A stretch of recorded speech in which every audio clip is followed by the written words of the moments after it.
Hello बच्चों, आज इस क्लास में हम समझेंगे कि आइडेंटिटी क्या होती है। मैथमेटिकल आइडेंटिटी किसे कहते हैं। ये आपका जो चैप्टर 8 है न्यू बुक में, उसका एक पार्ट है। चैप्टर का नाम है algebraic expressions and identities. Algebraic expression ने समझ लिया तो हम समझेंगे आइडेंटिटी। आइडेंटिटी एक मैथमेटिकल स्टेटमेंट ऑफ इक्वालिटी होती है। मतलब एक ऐसी स्टेटमेंट जिसकी दो साइड्स होंगी, right side and left side, और दोनों बराबर होंगी। जैसे मैं आपको लिखूं x + 1 × x + 2 = x² + 3x + 2। आप अगर इसको मल्टीप्लाई करेंगे, हमने आपको सिखाया था कि दो बाइनोमियल टर्म्स को कैसे मल्टीप्लाई करते हैं। अगर आप इन दो टर्म्स को मल्टीप्लाई करोगे, दोनों बाइनोमियल है, इसमें भी दो टर्म्स है, इसमें भी दो टर्म है, तो उसका आंसर आएगा x² + 3x = +2। तो ये एक आइडेंटिटी है। आपको लगेगी ये इक्वेशन जैसी है, पर ये इक्वेशन नहीं है, ये आइडेंटिटी है। क्यों आइडेंटिटी है और इक्वेशन से अलग क्यों है? इसमें x की कोई भी वैल्यू हो, राइट साइड हमेशा लेफ्ट साइड के बराबर होगा। दोनों साइड की वैल्यू बराबर होगी। अगर हम मान लें x = 1, तो ये जो साइड है लेफ्ट हैंड साइड, इसमें क्या बनेगा? 1 लगा देंगे x की जगह। 1 + 1, ये 1 + 1 × 1 + 2 = 2 × 3 = 6। तो इस साइड की वैल्यू निकलती है 6 जब x की वैल्यू है 1। अब इस साइड पे आ जाते हैं, राइट हैंड साइड पे, वहां भी x की जगह 1 लगा देंगे। 1² + 3 × 1 + 2 = 1 + 3 + 2 = 6। दोनों साइड की वैल्यू बराबर है। अभी मान लेते हैं x = 2। ठीक है, तो लेफ्ट हैंड साइड में क्या हो जाएगा? अब x की जगह हम लगाएंगे 2। 2 + 1 × 2 + 2 = 3 × 4 = 12। अगर x की वैल्यू 2 है तो लेफ्ट साइड की वैल्यू बनती है 12। तो राइट साइड में क्या होगा? 2² + 2 × 3 + 2। जहां भी x है वहां पर हम 2 लिख देंगे। तो ये हो जाएगा 2 दूनी 4, 3 दूनी 6 + 2 = 12। सेम वैल्यू निकली। अगर x मान लीजिए 0 है, x की वैल्यू 0 है, तो लेफ्ट हैंड साइड में क्या हो जाएगा? यहां पे 0 0 0 लग जाएगा हर जगह। 0 + 1 × 0 + 2 = 1 × 2 = 2। तो राइट साइड में क्या आएगा? 0² + 3 × 0 + 2 = 2। तो आप कोई भी वैल्यू x की मान सकते हैं और उसके बाद में आप लेफ्ट साइड की वैल्यू निकालिए और फिर राइट साइड की वैल्यू निकालिए। दोनों वैल्यूज बराबर होंगी, because it is a mathematical identity. Mathematical identity में वेरिएबल की कोई भी वैल्यू होगी तो दोनों साइड बराबर होंगी। ये इंपॉर्टेंट चीज है। इक्वेशन में क्या होता है? इक्वेशन में जो वेरिएबल के एक फिक्स्ड वैल्यू होगी, उसी से लेफ्ट साइड और राइट साइड बराबर होंगी। जैसे मैं यहां करके बताऊं, x + 2 = 4, ये एक इक्वेशन है। इसमें अगर हम करते हैं x = 0, तो लेफ्ट साइड में क्या आ जाएगा? 0 + 2 = 2। तो राइट साइड क्या है? 4। तो ये बराबर नहीं है। तो that means x = 0 correct value नहीं है। अगर हम करते हैं x = 1, तो जाएगा 1 + 2 3, 1 + 2 3, नॉट इक्वल टू 4। दोनों साइड बराबर नहीं है। x = 2, 2 + 2 = 4 = right hand side. दोनों साइड की वैल्यू बराबर होगी अगर x = 2। तो एक फिक्स्ड वैल्यू है जिसके जिसके जिस पर ये दोनों साइड की वैल्यू बराबर होगी। तो ये इक्वेशन है। अगर हम ले लें एक और इक्वेशन, मान लीजिए हम इक्वेशन लेते हैं x square is equal to 5x minus 6। इसमें x की दो वैल्यू हैं सिर्फ, एक वैल्यू है 2 और दूसरी वैल्यू है 3।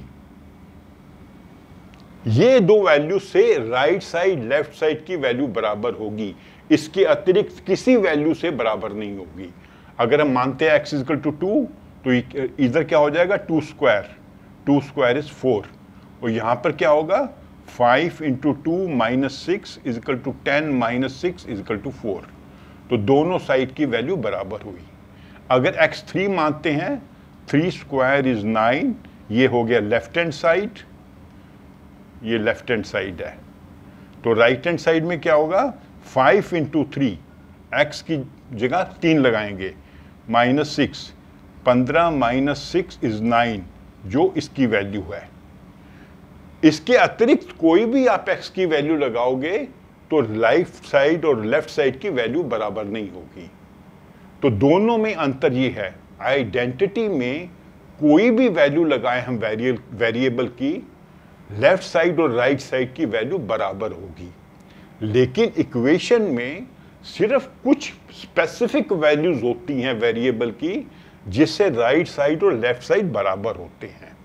तो ये आपने याद रखना है, डिफरेंस क्या है आइडेंटिटी में और इक्वेशन में। ये इक्वेशन है, दोनों मैथमेटिकल स्टेटमेंट ऑफ इक्वलिटी हैं, दोनों के बीच में इक्वल टू का साइन आएगा, दोनों में दो साइड होंगी, लेफ्ट साइड और राइट साइड, दोनों में कुछ वेरिएबल्स होंगे, लेकिन इसमें वेरिएबल की कोई भी वैल्यू हो सकती है, लेकिन इसमें वेरिएबल की कोई फिक्स्ड वैल्यू होगी। किसी में एक वैल्यू होगी, किसी में दो वैल्यू होगी। क्यूब वाली इक्वेशन है तो 3 वैल्यूज होंगी, लेकिन फिक्स्ड वैल्यूज होंगी। उसके अतिरिक्त किसी वैल्यू पर भी इक्वेशन ट्रू नहीं होगी, सेटिस्फाई नहीं होगी। ठीक है, तो ये एक इंपॉर्टेंट चीज है जो आपने समझनी है, आइडेंटिटी और इक्वेशन में क्या अंतर होता है। फिर से मैं समझा दूं, आइडेंटिटी भी मैथमेटिकल स्टेटमेंट ऑफ इक्वलिटी है। इसकी दो साइड्स होती हैं, लेफ्ट साइड और राइट साइड, और वेरिएबल की कोई भी वैल्यू हम लगाएंगे, दोनों साइड की वैल्यू बराबर होगी। इक्वेशन में भी मैथमेटिकल स्टेटमेंट ऑफ इक्वलिटी है, लेकिन इसमें वेरिएबल की कुछ फिक्स्ड वैल्यूज होती हैं, उसी पर इक्वेशन सेटिस्फाई होती है। सेटिस्फाई होने का मतलब लेफ्ट साइड और राइट साइड की वैल्यू बराबर होंगी। तो जनरली इक्वेशन आपको जब दी जाती है, जब इसको सॉल्व करते हो तो आपको एक या दो वैल्यूज मिलती हैं। अगर एक इसमें पावर 1 है तो एक वैल्यू होगी, अगर क्वाड्रेटिक इक्वेशन है तो 2 वैल्यूज होंगी। बड़ी क्लासेस में जाएंगे तो आपको और भी पढ़ाया जाएगा। ठीक है, तो ये एक इंपॉर्टेंट चीज है जो हमने समझनी है। फिर उसके बाद में हमने समझना है कि कुछ स्टैंडर्ड आइडेंटिटीज होती हैं। स्टैंडर्ड आइडेंटिटीज को फॉर्मूला भी कहते हैं, और इनको हम यूज करते हैं मैथमेटिकल इक्वेशंस को सॉल्व करने के लिए या मैथमेटिकल प्रॉब्लम्स को सॉल्व करने के लिए। स्टैंडर्ड इक्वेशन कैसे होगी, जैसे a प्लस बी को a प्लस बी से हम मल्टीप्लाई करें। दो बाइनोमियल हैं, दोनों सेम है, a plus B into A plus B, जिसको हम ऐसे भी लिखते हैं a plus B square. Square क्यों, एक टर्म को उसी टर्म से मल्टीप्लाई किया गया है। तो इसका फॉर्मूला क्या होता है, अगर आप ओपन करके देखेंगे, आप ओपन करके देखिए कैसे करना है। पहले a से a प्लस बी को मल्टीप्लाई करना है, फिर b से a प्लस बी को मल्टीप्लाई करना है। तो इसका फॉर्मूला बनता है a square plus 2ab plus B square. चलिए मैं करके बता देता हूं उसको। हम क्या करेंगे, ये मैंने आपको सिखाया था कल एक वीडियो में कि जब दो बाइनोमियल टर्म्स को मल्टीप्लाई करते हैं तो कैसे करते हैं। पहले हम ये टर्म ले लेंगे a, उसको इससे मल्टीप्लाई करेंगे सेकंड टर्म से, सेकंड बाइनोमियल टर्म से, ए से इसको मल्टीप्लाई किया, फिर प्लस साइन आ गया ये वाला, फिर बी से इसको मल्टीप्लाई किया, सेकंड टर्म को ए से मल्टीप्लाई किया, बीच में प्लस आ गया, सेकंड टर्म को बी से मल्टीप्लाई किया, बीच में प्लस साइन आ गया। अब इसको ओपन कर देंगे, ए को ए से मल्टीप्लाई करेंगे, ए इंटू ए प्लस ए इंटू बी, पहले इससे मल्टीप्लाई करेंगे फिर इससे मल्टीप्लाई करेंगे, फिर प्लस साइन आ गया, बी से करेंगे, बी को ए से करेंगे, बी इंटू ए, फिर बी इंटू बी, ये बी इंटू बी ऐसे मल्टीप्लाई होगा।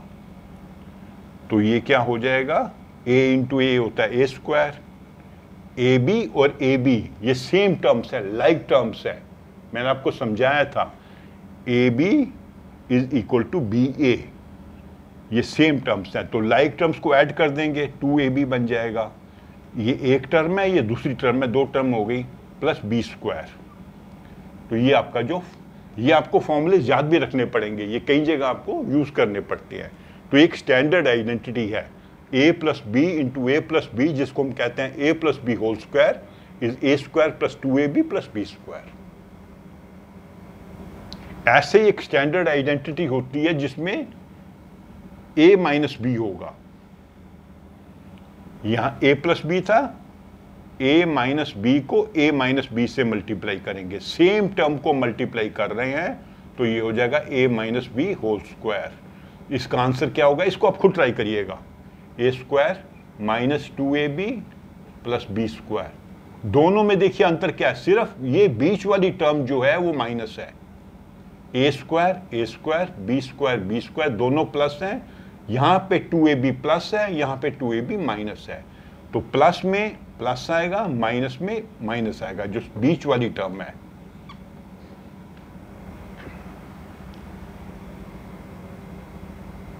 तो ये भी एक स्टैंडर्ड आइडेंटिटी है, इसको भी आपने याद रखना है, ये कई इक्वेशंस में, कई क्वेश्चंस में इसको हम यूज करते हैं। और थर्ड क्या होता है, एक पॉजिटिव है और एक नेगेटिव है, यहां दोनों पॉजिटिव थे स्क्वायर कर दिया, दोनों नेगेटिव थे स्क्वायर कर दिया, यहां स्क्वायर नहीं कर सकते क्योंकि ये अलग टर्म्स हैं। तो इनको मल्टीप्लाई करेंगे, पहले ए से a माइनस बी को मल्टीप्लाई करेंगे, इस पूरी टर्म को a से मल्टीप्लाई किया, फिर बीच में प्लस आएगा, फिर b सेकंड टर्म से a माइनस बी को मल्टीप्लाई करेंगे। ये मेथड आपको मैंने सिखा दिया था पहले ही कि फर्स्ट टर्म से इस एक्सप्रेशन को मल्टीप्लाई करना है, फिर सेकंड टर्म से इससे अपने, फिर इसको ओपन कर देंगे। अब a से a को मल्टीप्लाई करेंगे, a इंटू ए, फिर a b, ये माइनस है तो माइनस हो जाएगा, फिर b से करेंगे, b को a से करेंगे, ये प्लस है तो प्लस हो जाएगा, तो प्लस और minus minus, b into B.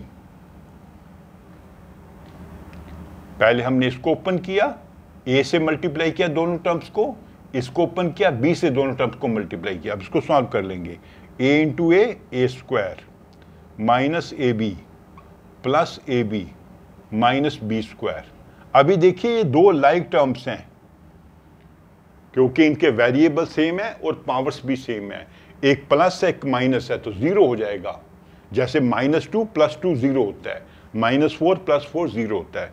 तो इसका आंसर क्या बनेगा, a square minus b square. तो ये थर्ड आइडेंटिटी है जो आपको याद रखनी है। ये इसका सोल्यूशन बता दिया, तो आइडेंटिटी मैं आपको यहाँ लिख के बता देता हूँ, ये है a square minus b square. तो ये इंपॉर्टेंट आइडेंटिटी है, आपको याद रखनी है। तीन आइडेंटिटी है, फर्स्ट सेकंड थर्ड, ये तीन इंपॉर्टेंट आइडेंटिटीज हैं, आपको याद रखनी है। कई क्वेश्चंस में इसको हम यूज करते हैं। पहले में क्या था, a प्लस बी को a प्लस बी से मल्टीप्लाई किया, सेम टर्म्स हैं इसलिए a plus b whole square हो गया। इसका आंसर क्या है, a square plus 2ab plus B square. दूसरे में दोनों नेगेटिव हैं, a minus b, same terms है तो a minus B whole square हो गया। तो इसका आंसर क्या है, a square minus 2ab plus B square. दोनों में अंतर क्या है, यहाँ प्लस है तो बीच में प्लस है, माइनस है तो माइनस है। a स्क्वायर दोनों में पॉजिटिव है, बी स्क्वायर दोनों में पॉजिटिव है। तीसरी में क्या है, एक प्लस टर्म है एक माइनस टर्म है, ए प्लस बी ए माइनस बी। तो इसका आंसर क्या है, ए स्क्वायर माइनस बी स्क्वायर। यहां पे ये ध्यान रखना है, यहां पर प्लस बी स्क्वायर था, यहां माइनस बी स्क्वायर है। तो ये एक बड़ी इंपॉर्टेंट थर्ड आइडेंटिटी है जो हमने याद रखनी है, क्योंकि कई क्वेश्चंस में हम इसको यूज करेंगे। ये 3 फॉर्मूलाज भी कहते हैं, इनको आपने याद करके रखना है, ठीक है। कई क्वेश्चंस इससे हम सॉल्व करते हैं। तो ये मैंने आपको बताया था मेथड, कैसे हमने ये इसका आंसर ढूंढा था। तो ये 3 आइडेंटिटीज हैं इंपॉर्टेंट, इनको आप याद कर लीजिएगा। और अगले मैं वीडियो में कुछ क्वेश्चंस आपको समझाऊंगा इन आइडेंटिटीज को लेकर। ओके, अच्छे से रिव्यू कीजिए, अच्छे से समझिए। कोई पॉइंट अगर आपको समझ नहीं आता तो मेरे कमेंट बॉक्स में लिखिए, मैं आपको दोबारा समझाऊंगा। तो अगर आपको ये वीडियो अच्छी लगी हो तो इसे लाइक करो, अपने फ्रेंड्स के साथ शेयर करो और मेरे चैनल को सब्सक्राइब भी करो। Thank you.